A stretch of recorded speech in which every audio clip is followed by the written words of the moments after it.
Greetings everyone, and how is everyone doing? We are back with another session of our teachings on sociology, and it has been, I think, maybe a week or two since I have put up a course or discussion on some of the topics in sociology.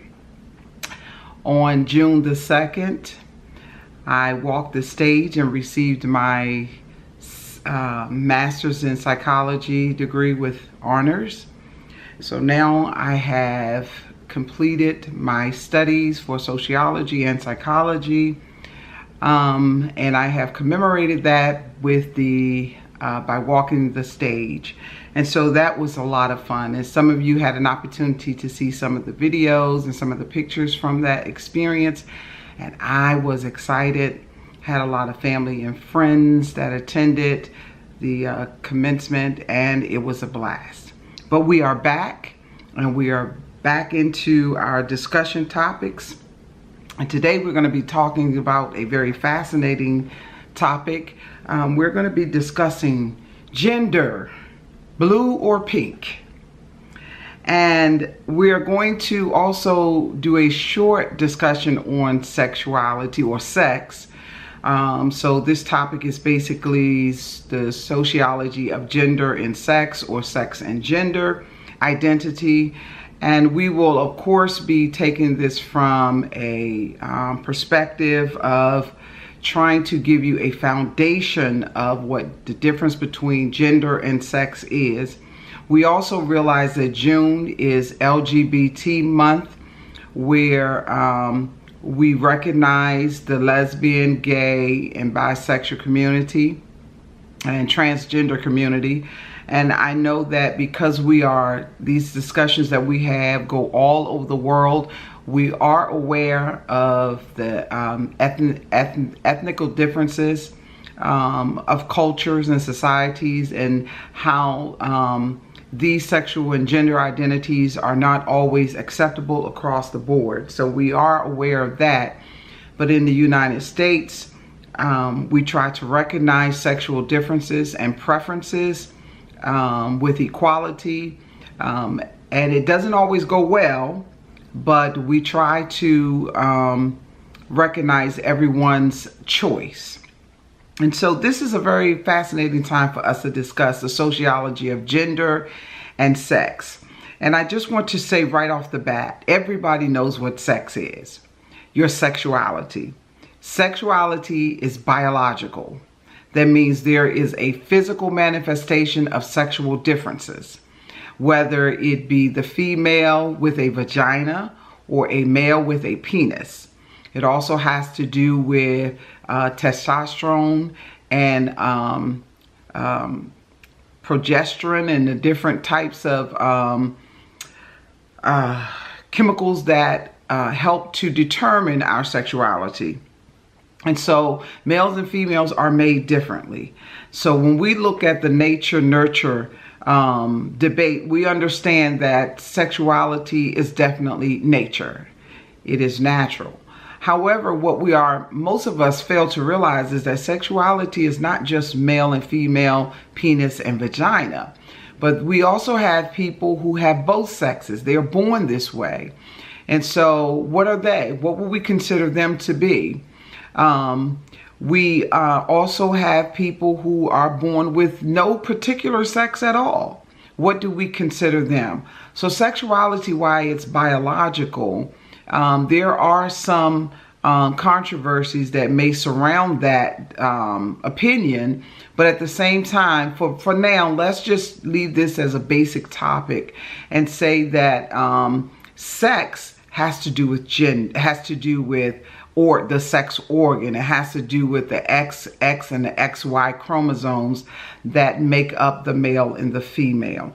And so from that perspective, I have heard throughout my life, and even once I became a student in academia, I have heard so many people say and discuss the feeling of being female and the feeling of being male.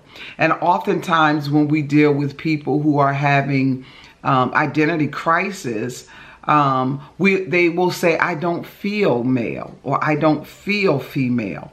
Well, the question I would ask, and if anyone would answer this, it would be helpful, but I know the answer. However, I'm putting this question out to you. What is it when you say you don't feel female or you don't feel male? Are you talking about you don't feel like you fit into the gender identity of a male or the gender identity of a female? Or is there a special feeling for male and a special feeling for female? So in other words, what do we mean when we say that? I know I was born a female, but I don't feel like a female. I know I was born a male, but I don't feel like I'm a male. What does that mean? What does that even look like to you? If you had to explain that to someone, are you saying, I don't want to dress like a female, or I don't want to fit into the mode of a female, or I don't want to look like a female? Is that what you mean when you say you don't feel like a female?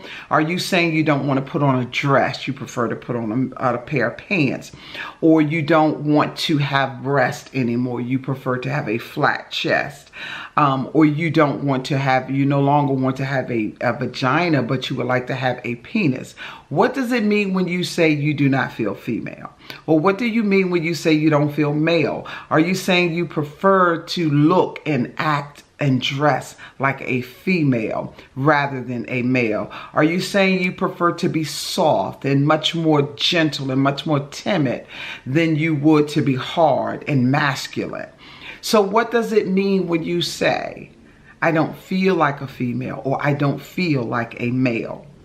And so when we look at these things, we try to identify with people who are saying that, so that we don't offend them when they say, I don't feel this way, or I'm just not into what you all are into as females, or I'm just not into what you're into as males.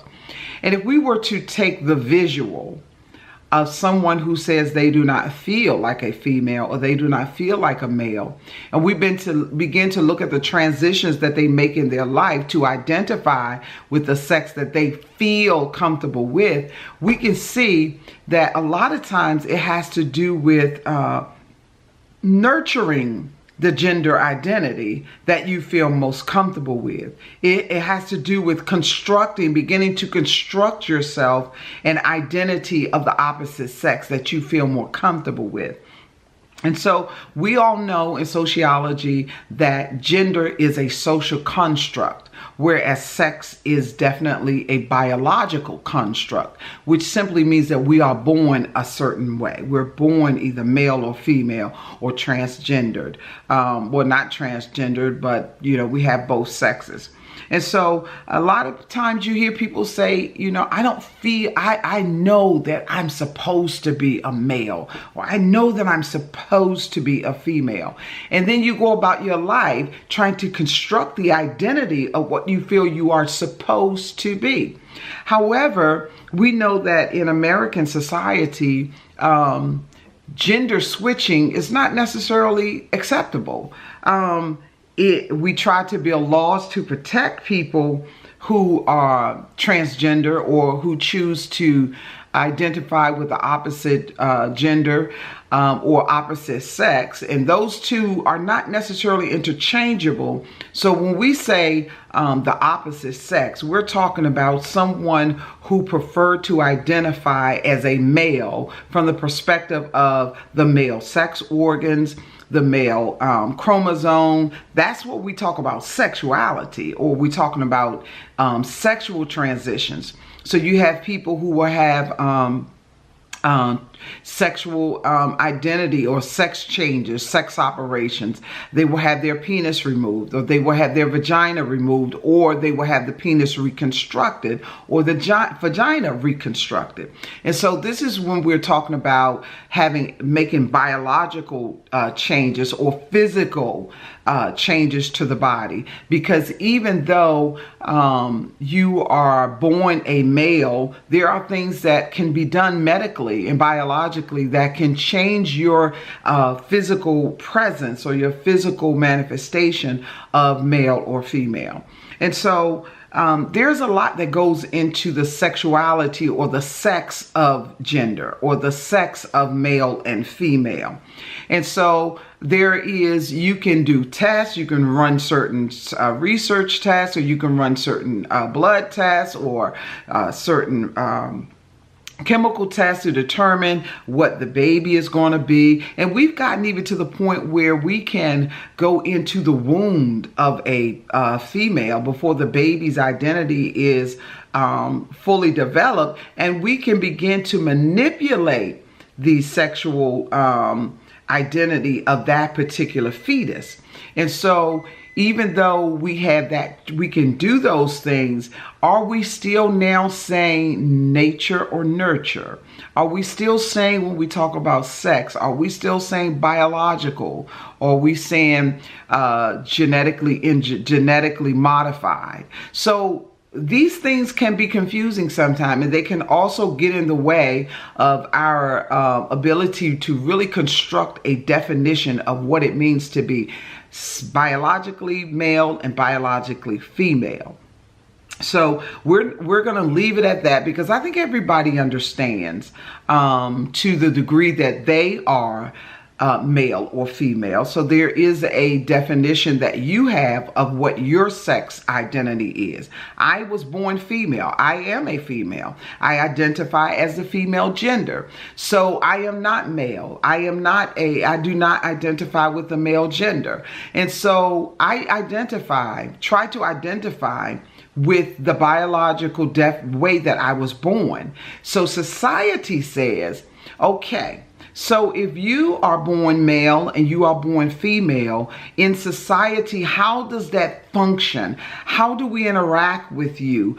What symbolisms can we choose? Remember, we got into the sociological perspectives, and we talked about functionalism. We talked about interaction, and we talked about symbolic interaction, and then we talked about all the different types of perspectives that go into helping us identify how we are to sociologically view a specific societal construct.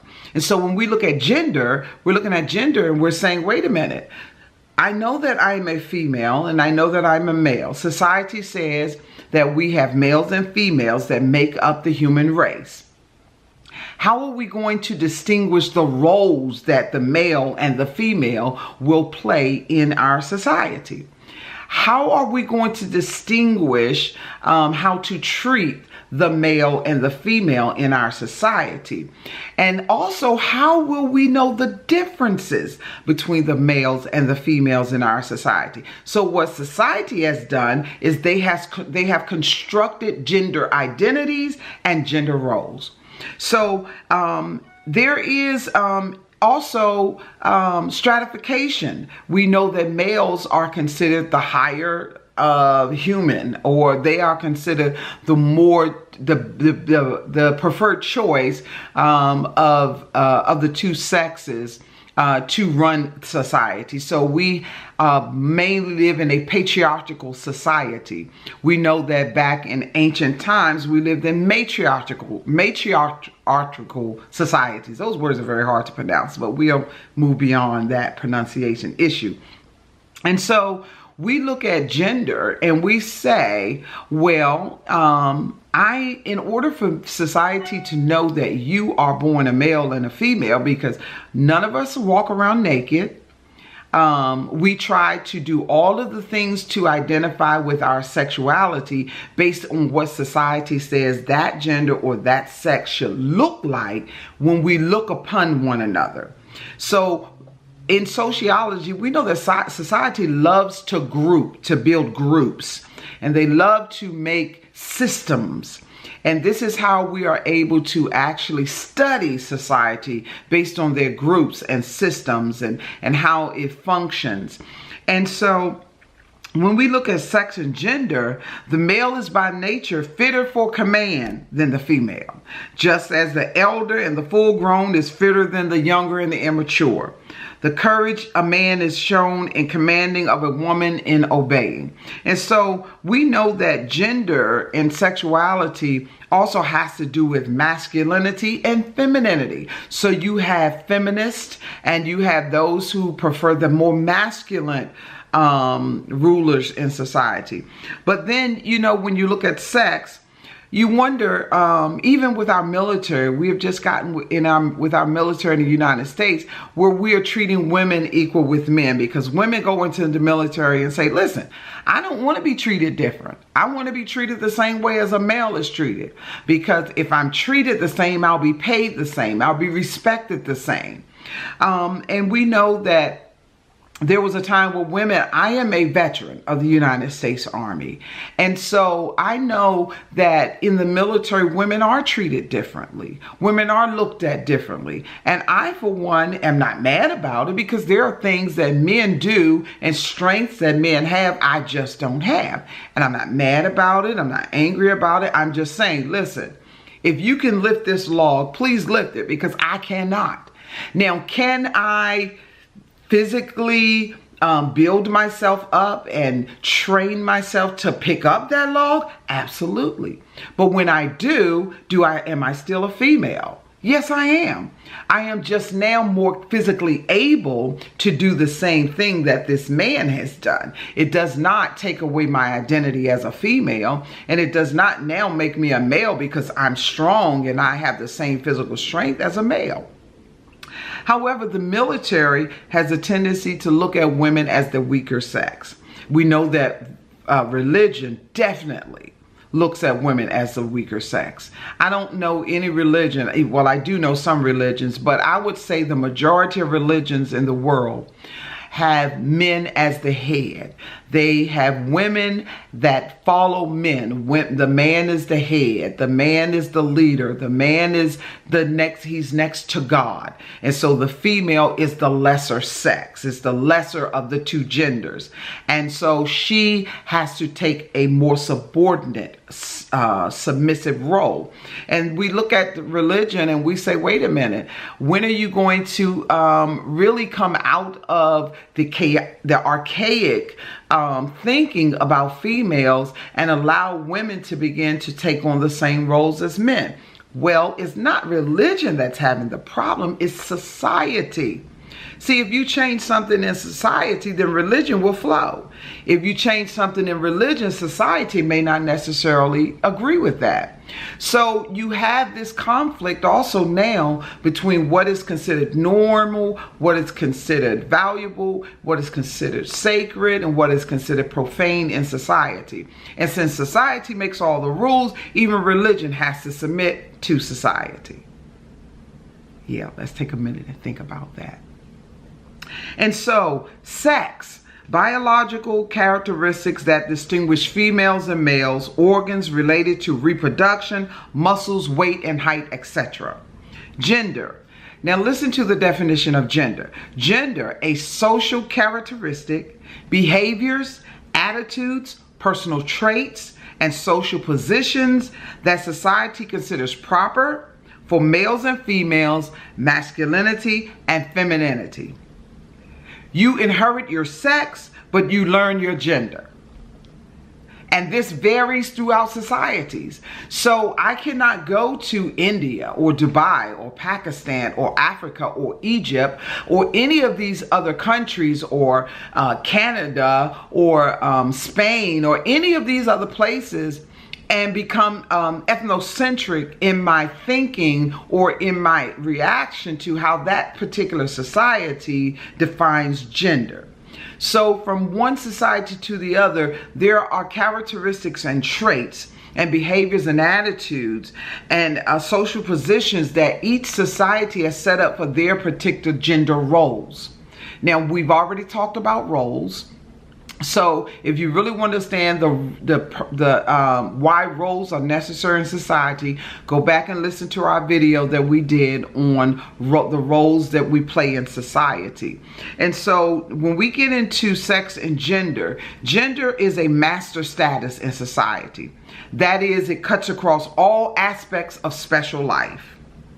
We are always labeled male or female, and we act accordingly. So in other words, it doesn't matter what you do in society, whether you are a mother, a teacher, a politician, a doctor, a lawyer, a criminal, a grocery store clerk, a gas station attendant, a car washer. It doesn't matter what your role is inside. It doesn't matter how much money you have. You are still... Your highest status is still that of male or female. That is your gender. And so it's considered a master status because no matter what other status you take, that status does not change. It remains the same. So sex and gender gives us different life experiences. Gender and sexuality, society has a tendency to think that they are the same or try to fool us into thinking they're the same. And so we wind up fighting over differences of sexuality and genderification that should not be included in the same battle. You understand? So gender is a structural feature of society. So, structural functional analysis. Gender functions to organize social life. Talcott Parsons, complementary roles for family units in order to carry out various tasks. Shows the social conflict analysis, which is Frederick Engels' ideas of gender and class. Intersection theory, the interplay of race, class, and gender, often resulting in multiple dimensions of disadvantage. In other words, it doesn't matter what your race or your class is. Your sexuality and your gender still trumps it. Because when we identify you as a race, if you're black, which I am really considered a mutt because I'm mixed with everything. Black, white, Indian, it does not matter. I'm mixed with it all. But it does not matter what I'm mixed with, what my race is, and it doesn't matter what my class is. When you look at me, the first thing you see is my gender. Some people may look at my skin color and say, oh, wait a minute, she's black. No, you don't. The first thing you say is she and then black, right? So we get into these issues with gender conversations. Gender stratification, unequal distribution of wealth, power, and privilege between men and women due to a person's sex. Now, listen, when we talk about gender, let me give you just a few examples of what gender looks like. When a woman is pregnant, because men cannot have babies, but when a woman is pregnant, the first thing that we usually try to do, I've had 2 children. I have a son and a daughter. And my daughter came first. However, before I knew she was a female baby, I wanted to know what her sex was. I wasn't concerned about whether she was healthy. That was in the back of my mind because that was a given that I wanted my baby to be healthy. However, I wanted to know what her sex was. Why did I want to know what her sex was? Because I wanted to know how to treat her. I wanted to know how to dress her. I wanted to know what name to give her. So her gender, her sexuality, I needed to know her sexuality so I can fit it into the gender class that is constructed by society for that particular sex. So when I had my daughter, basically, when I found out she was a female, I went to the store. And what was the first thing I purchased? Something what color? Pink. Why? Because society says when a baby is born, you celebrate the sexuality. So I went out and I bought all the little pink things that I could find. Pink dress, dolls, pink hats, white. I stayed away from the more hard colors like purple and black and green and brown. And I picked out all of the beautiful pastel soft colors that would look beautiful on a newborn baby girl. And my daughter was, and still is, a very fabulously beautiful young lady. She's grown now and has her own children. She has a son and a daughter. So for me, another aspect of gender for me was I decided in my heart I wanted a girl first. Why? Because society told me that women are more mature than men. Why is that? Well, because women raise men.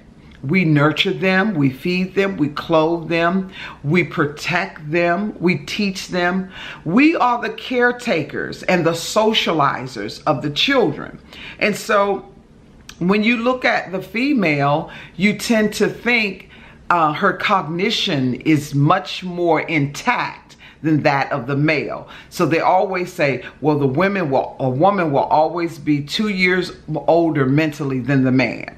So I took that perspective and I said, listen, I want a daughter first, because if I have my daughter, then she will begin to teach her brother how to do things. And it worked, because yes, she did teach him some things. And he is younger by a year, but when we look at it cognitively, he's younger by 3 years.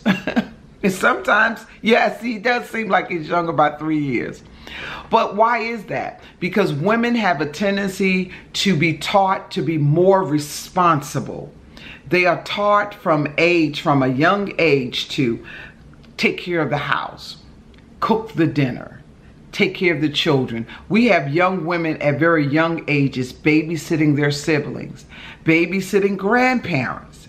And so women are taught responsibility at very, very young ages, where men are trained to be very masculine, to be defenders of the home. You know, you go out and you work, or you go out from the house. I don't care what you do, but you got to get up out of here.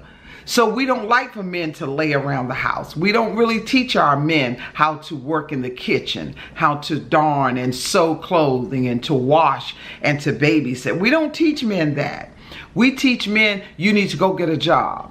Very few of men in society, especially in this economical turmoil of this global economic turmoil that we're experiencing, even though we have the highest amount of wealth that we've had in generations, we have a lot of men who are out of work. Because there are, in American society, they say there are 10 women for every 1 man.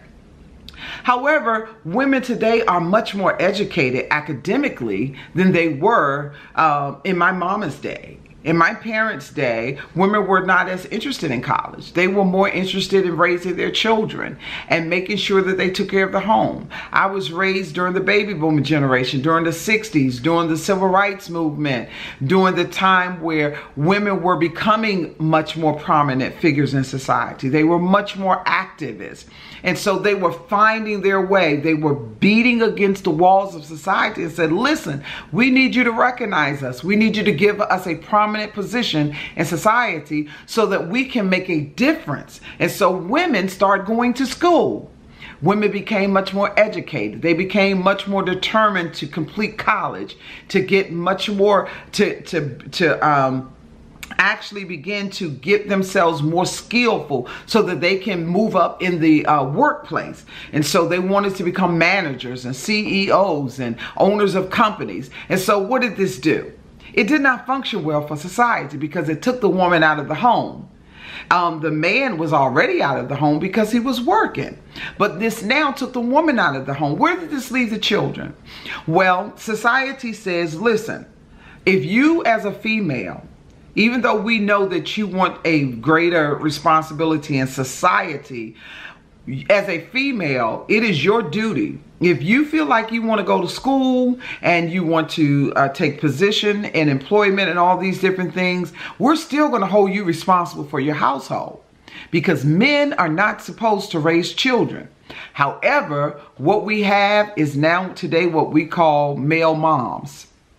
So we got stay-home daddies or daddy moms, men who stay home and take care of the house because they cannot find work, or they have lost their jobs, and their women have seemed to be more skillful in the workplace. Well, let's go back a little bit. When we go back and we look at the different types of societies, the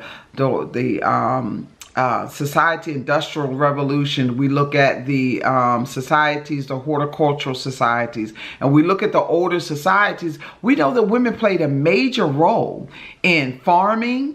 We know that they played a role in building and construction and taking care of the house. Even in the Bible, it talks about the woman who takes care of her household while the men sit at the gate and talk. That's in the Holy Bible. Women go out, they darn the clothes, they feed the families, they bring in the money, and their husbands sit at the gate and conversate. Why? Because they thought women were less intellectual than men.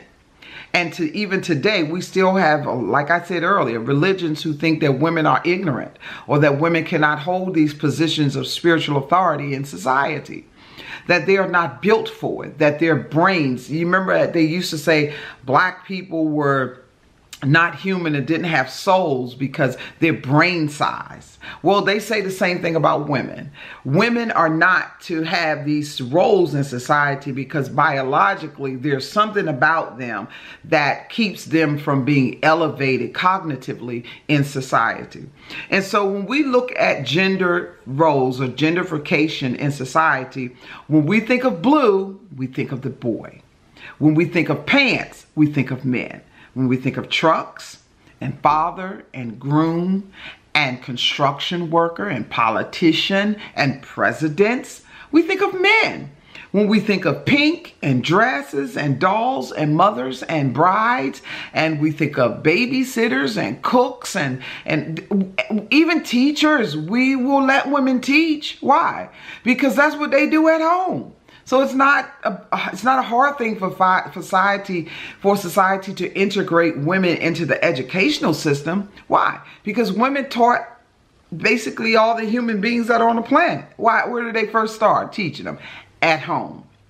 And so we look at almost 60% of all women work. Administrative support and service sector jobs make up the type of work done by 50% of all working women. Women hold primary responsibility for household duties, second shift often. And so genderification, and here's some facts about genderification. On average, women earn 78 cents for every dollar earned by men. And this was in 2007. Largely due to kind of work done and family responsibilities. Corporate women and the glass ceiling. Just 17 of the 1,000 largest U.S. corporations have a woman chief executive officer. That is very interesting. Men are more likely to relocate or travel extensively for work, take on more hazardous assignments, work in the hard sciences, take jobs requiring greater financial risk, work in unpleasant environments, prisons, and coal mines. Why? Because society says that's what they're supposed to do.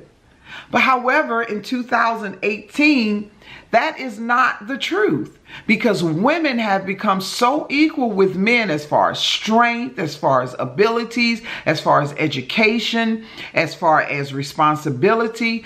They have become just as responsible and just as capable as the male. And so we can no longer say that women are not willing to take on the unpleasant jobs. How many times have you driven through a construction site and seen women working on the streets or working on the infrastructure? How many times have you seen this? We see it often.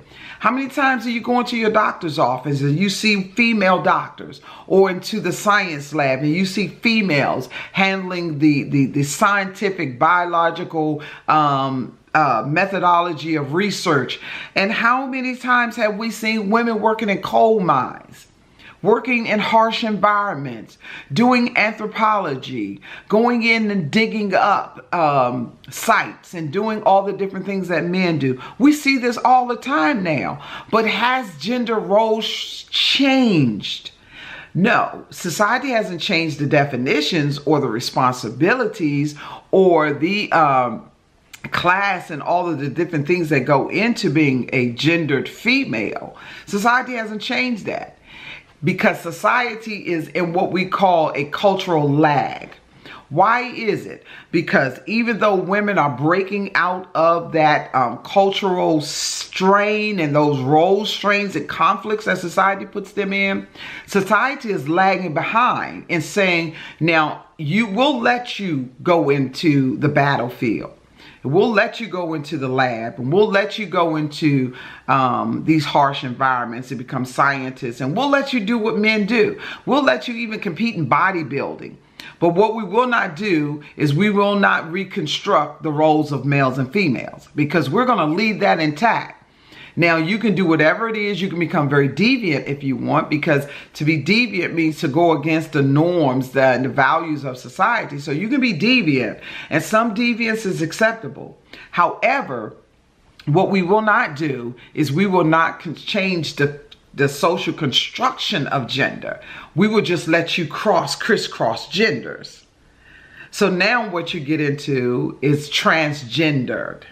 You get into where you see males doing things that females in society are constructed to do. And you see females doing things that males are society constructed to do. So basically what we're saying is society doesn't care what your sex is.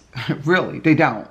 What they care about is that you play the role of the gender and that you fulfill all the responsibilities that go into being a female gender or a male gender. And when you do that, society says, we will accept you. We won't look under your pants, under your dress, and we won't zip down your pants and look at you, your sexual biology. What we will look at is the role that you take on in society. Now, you're gonna look a little funny, because the reason you look funny if you're born a male and you try to be a female is because society has constructed what a female looks like. Society has constructed what a male looks like. How? Because what they say is how you're supposed to dress.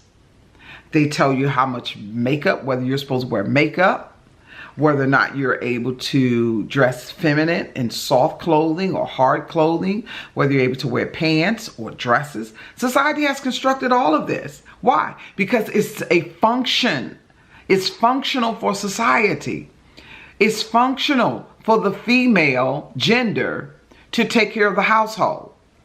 It's functional for society for the male to go out and work.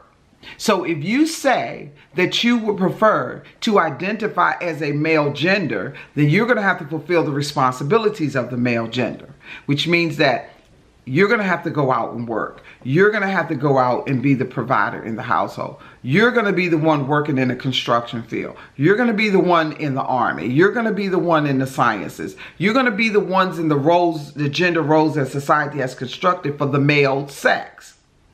So that's how come now what you see is you'll see masculine women who identify as the masculine gender, even though they are biologically female. You will see them start to look like the male. Why? Because they're trying to fulfill the role, the gender role, masculine role of a male. And then you look at men who have identified, even though they are biologically male, they are now saying, listen, I might be a biological male and I want to keep my male penis. However, I want to be identified as a female gender. This is how I want to act. This is how I want my abilities to come forth. This is how I want to look, because I feel that I should be a female. And the female says, I feel that I should be a male. So it doesn't change your biology. What it changes is your role in society. Now, some do change their biology. Why? Because they will have their sex change. The males will have their penis turned into vaginas. Females will have their vaginas turned into penises. Why? And then they will begin to take different types of hormones to either get rid of their breast and grow hair, have deeper voices. So they change their biological makeup to fit the gender role that they want to play in society. Now, when they change their biological makeup through all of these different biological abilities that we have, such as taking the hormones that give you a mustache, make your hair grow, on your face, give your voice deeper, and take away your breasts. It makes you more harder, you get hairier, more muscular. So what is it that makes us male and female if even sexually we're able to change our sexuality? So we're asking ourselves this. What is this question that we're asking? The question is, this is a nature versus nurture debate again. Because when we get into biological changes and try to biologically change ourselves to match a particular gender, then we're saying, is it nature or is it nurture? Because we consider what is biological to be nature. We consider what is non-biological to be nurture. So our environment doesn't matter. It doesn't matter that they, some say, we have a lot of young boys and young men who grow breasts based on the basic milk formulas that they were given when they were babies, and that some of these companies have put a lot of hormones in the milk and even in the meats. They say a lot of the poultry has a lot of hormones in it. A lot of the beef have hormones in it, and it's changing the biological makeup of the male and the female. And so we're now getting into a point where we're trying to determine and we're trying to look at what is the difference between males and females. What is the difference between sex and gender? And so you have to understand, sex is biological.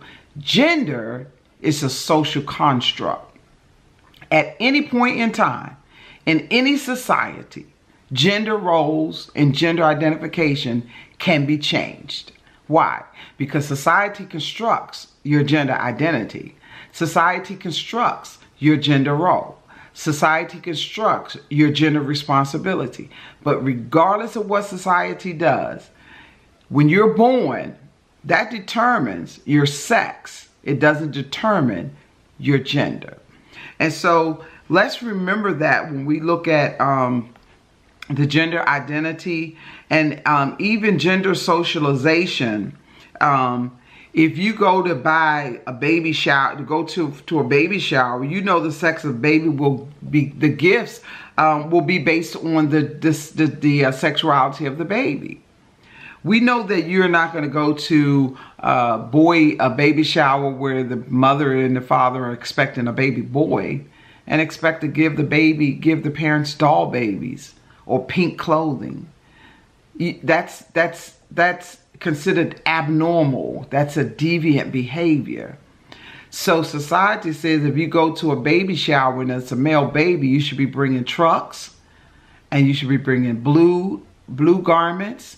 You should be bringing masculine things to help socialize the baby as well as the parents, so that society can say, now we have another male child who is going to fulfill the gender role of a male that we have put forth. And so we want to thank you for being with us today. In our next discussion, hopefully we will begin to have other discussions. I want to talk about the nature versus nurture debate in sociology. And so we're going to get into quite a few things here in our next few sessions. So we look forward to having this conversation and these discussions with you again. And please, if there are any questions or if there is anything that you want to add, please add it in the comments below. Please like, comment, and subscribe to these videos on this channel so that we can grow our channel and begin to provide more resources for our sociology group on Facebook. And so we thank you so much for your participation, and we will see you next time. Bye-bye.